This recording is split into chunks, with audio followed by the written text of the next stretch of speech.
पावनकरी काशीपुराधीश्वरी भिक्षां देहि कृपावलम्बनकरी माता अन्नपूर्णेश्वरी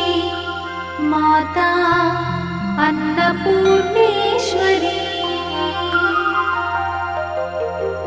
नानारत्नविचित्रभूषणकरी हेमाम्बराडम्बरी